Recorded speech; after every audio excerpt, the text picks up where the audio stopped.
All right, welcome back, everybody. This is the Duval County Rams fan. Just wanted to make a quick little video today with our season opener with mere days away. I just wanted to kind of talk about for a little bit certain Rams who I personally am going to be watching relatively closely and who I feel must perform Sunday night for us to be successful, not only in in in the season openers game, but throughout the entire season. Just you have the usual suspects, obviously, like Matthew Stafford, you know, Jalen Ramsey, Aaron Donald, things of that nature. But I'm going to be more so. I want to look more into the kind of the weaker areas of our team. There's going to be several Rams I'm going to watch closely to see how they perform uh, and see how they respond, because they're, well, as the old saying goes, you're only as strong as your weakest link. And I am curious to see if there has been any type of um, improvement, as you will. Uh, and I'm curious to see if there's been any kind of development with these players. And without further ado, let me get into it. It's just a short little list. One, on the defensive side, I want to see Terrell Lewis. I want to see some Terrell Lewis and see if he can perform. I know he's not penciled in as the starter. Um, Obviously that's Leonard Floyd, Justin Hollins. I do not know how much uh, how much playing time Sean plans on giving him, if any. Um, I know he has been practicing. I know he's had that lingering knee issue. It's not real. That's not his fault or anything. I know he doesn't want to be injured, obviously, but the reality is we have to start seeing some returns on our investments with some of these players that we've drafted. And Terrell Lewis has is someone who I want and think can do well if he can just stay on the field. I know he's had a bit of an injury bug issue, and hopefully, he's been practicing. Everything looks good right now, but obviously, I think they're going to have him in as a rotational player. How many snaps they're going to have, I do not know, but we do need to see some of him. We need some return on that investment. So that is a player I will be looking out for to see how much, if any, he will be playing, and I want to see some good production out of him. I want to see him set the edge, stop the run, get some sacks, or put some pressure, make old Andy Dalton sweat a little bit. That's what I want to see. So we'll see. That's one, Terrell Lewis. I want to see if he gets integrated in. Next, the interior linebackers. I'm going to put them in as a whole. We must see improvement with our linebackers. I understand that we were the number one rated defense last year, and that was great, and I was very proud of them. But I personally always kind of felt that despite being number one, I still felt like we struggled against the run, guys. Like against power run heavy teams, it just seemed like we couldn't get off the field. It was it was infuriating to watch, like especially the divisional round. That's essentially what Matt LaFleur did to us. Just ran the ball down our damn throats, dude. And our defense couldn't get a stop. Jared Goff, despite having like a broken thumb, actually played well that game. But it was our defense that let us down. Not to put it all on them, because it wasn't all on them, but that's what happened. The reason I bring up that game is because if you want to make some kind of deep playoff run, you have to be able to stop the run, guys. And it just, this team just doesn't seem to be able to do that consistently, or hasn't been in years past. And that is something that must see improvement, and that I will be watching for very closely this Sunday night. So Kenny Young, Troy Reader, you know you're the you're the hunters of the defense, man. You got to go find that running back and take him down. So that's something I'm going to be looking out for. I will also be looking out for Terrell Burgess. He's one I will be watching with great interest. I know he injured himself last year and seemed to be very promising. I remember when in training camp of last year, Sean was talking about how him and Jordan Fuller were standouts at camp, and I was very excited to see them both. Jordan Fuller, as you know, has gone on to become one of our captains now. So he went from a sixth round rookie to a captain of our football team, which I think is pretty cool. So he has worked out wonderfully, and it looks like he's going to wear the green dot. He's going to be calling the plays for the defense. And I feel that Terrell Burgess he's on the same level. I really do. I feel Terrell Burgess is on the same level of Jordan Fuller. And if we can have both of them on the field with the level of production that they provide, our secondary is going to be crazy, y'all.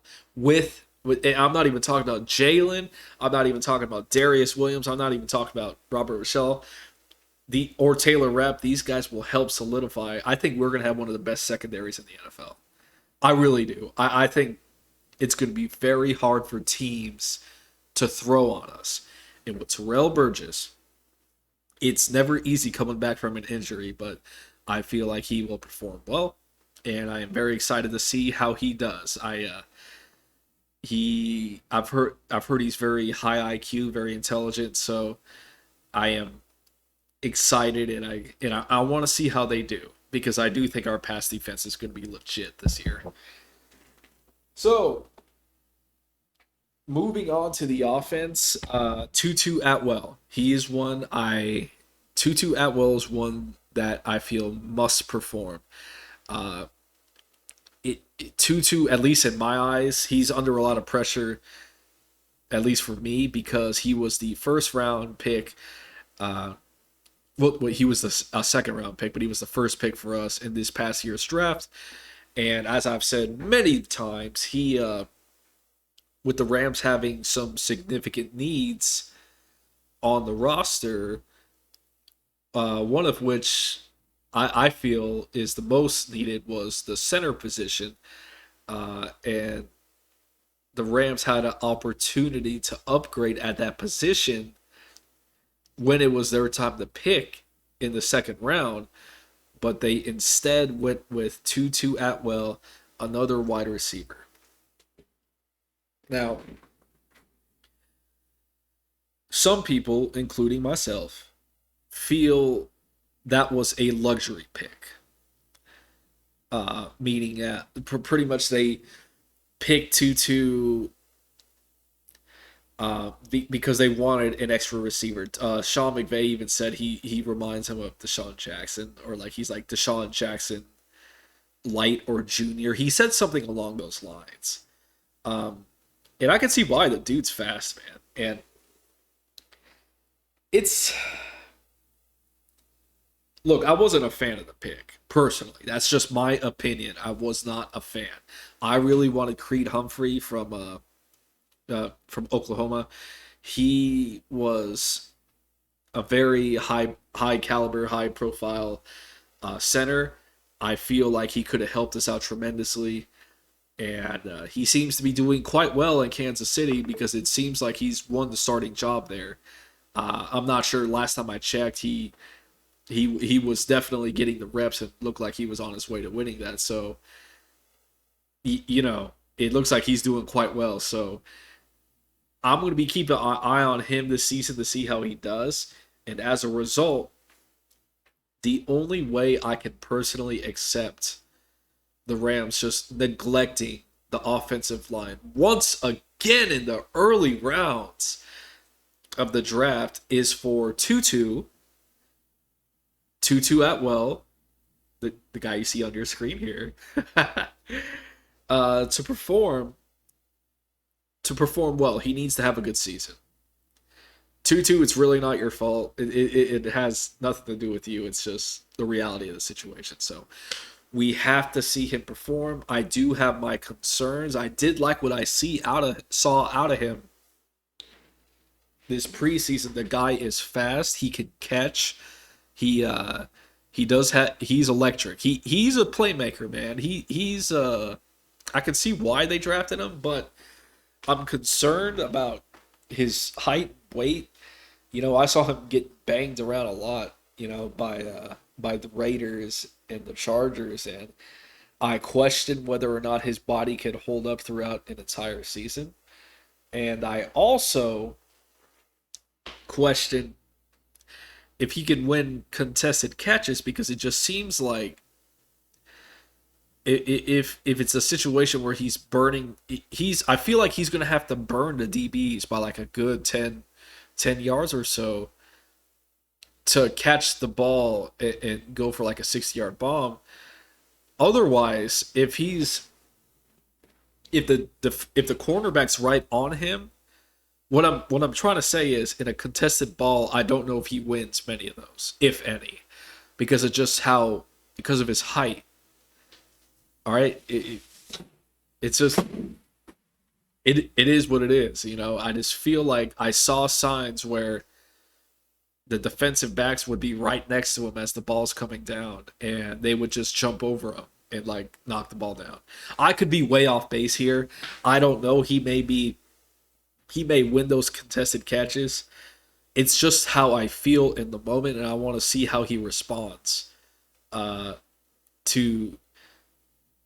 that type of challenge. So Tutu Atwell, I'm gonna be rooting for you, and I want to see you do well, man.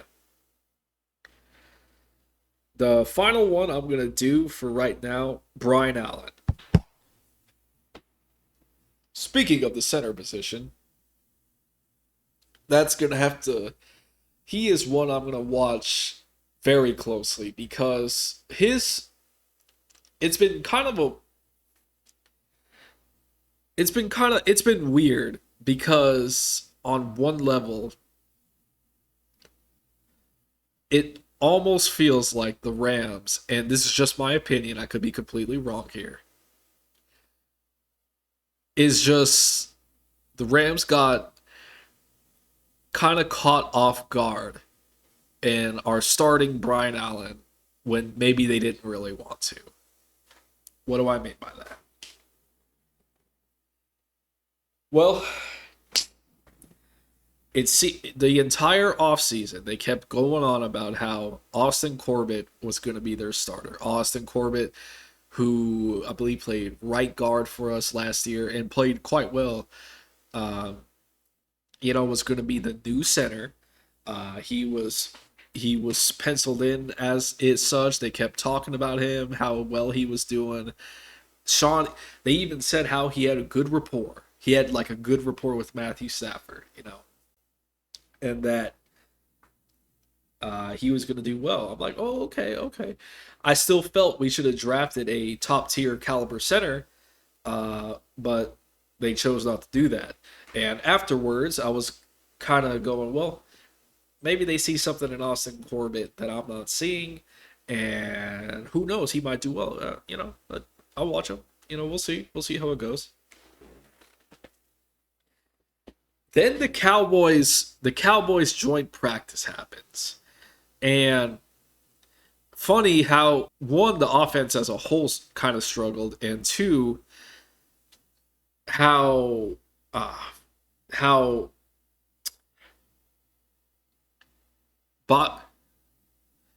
Lord have mercy.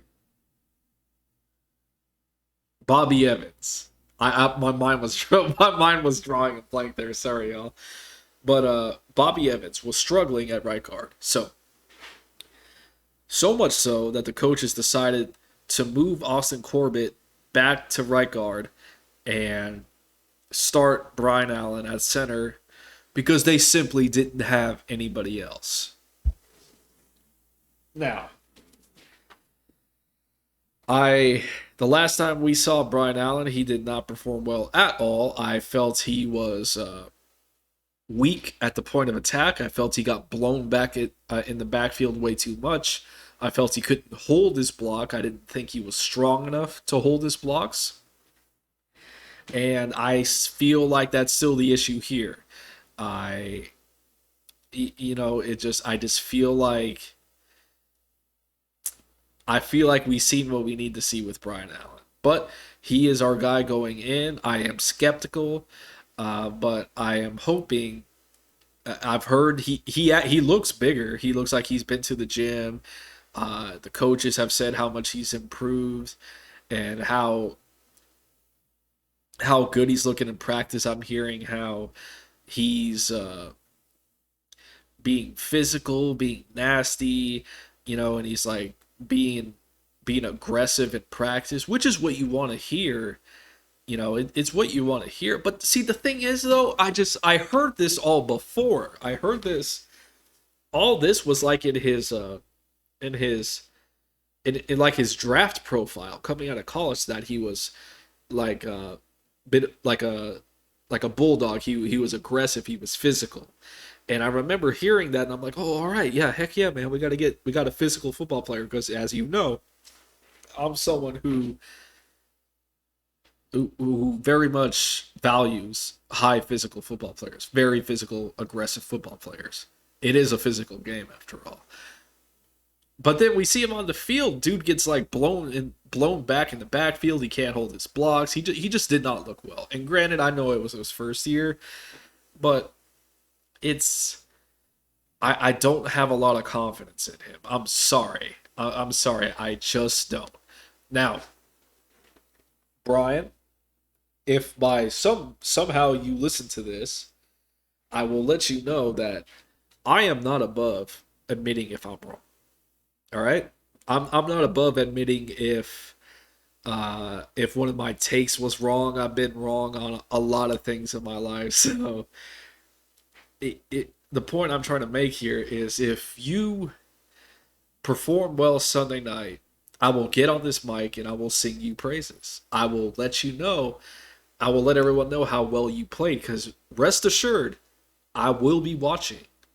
I will be watching very closely to see how you play, how well you communicate with Matthew, how well you hold your blocks. You got to show some strength and you got to hold your blocks and you got to push them back. Be aggressive, push the D lineman back. It's a tough challenge for you. This Sunday night, man. The Bears D line is savage for sure. So, but I gotta see some good play out of you, man. So that's pretty much it. They're kind of parts of the team I feel are the weakest, and I want to see at least signs of improvement or development of any kind. Brian Allen, I think, is the biggest question mark on the entire team because one, no one even like people thought this guy was like a third stringer for like almost all of the offseason, almost. So now he's our starting center, and I could be wrong. I just feel like he's our starting center because we don't have anybody else. That's what I feel like. So, Brian, you could prove me wrong. If you do, I will admit to it, but I'm not feeling too confident in our center position right now. So, we'll see. We'll see what happens, y'all. All right. But that's gonna do it for now. Very excited about Sunday night. I do think we can handle the Bears. I'll do like a prediction video here here pretty soon. Um, Overall, I feel we're just a better football team, but it's football. Anything can go wrong. So we will see what happens. So that's going to be it for now, y'all. I will catch you guys on the next one. And as always, Go Rams.